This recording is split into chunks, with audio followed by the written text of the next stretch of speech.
আজকে আমরা নতুন জামা পরিধানের দোয়া শিখব ইনশাআল্লাহ। কয়েকদিন পরে ঈদ, ঈদে আমরা নতুন জামা পরি, কোনো অনুষ্ঠানে গেলে আমরা নতুন জামা পরি, তখন আমরা এই দোয়া পড়ব।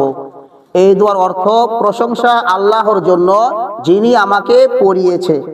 আপনার মতন আমার মতন অনেক মানুষ আছে নতুন জামা দূরের কথা পুরান জামাই পায় না। আল্লাহ তাআলা আমাদেরকে তৌফিক দিয়েছে, এই জন্য আমরা নতুন জামা পরতে। যখন নাকি আল্লাহ তাআলা নিয়ামত পাওয়ার পরে শুকরিয়া আদায় করে না, আল্লাহ তাআলা নিয়ামত ছিনিয়ে নেয়। আর যে ব্যক্তি আল্লাহ নিয়ামত পাওয়ার পরে শুকরিয়া আদায় করে, আল্লাহ তাআলা নিয়ামত বাড়িয়ে দেয়।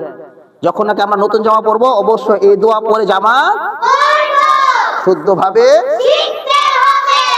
আলহামদুলিল্লাহিল্লাযী কাসানি, আলহামদুলিল্লাহিল্লাযী কাসানি। আবার বলেন আলহামদুলিল্লাহিল্লাযী কাসানি মা উওয়ারি বিহি, সবাই বলেন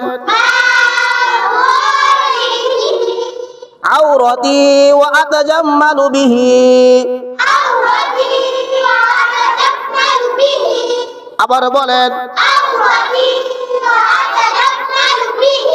ফি হায়াতি,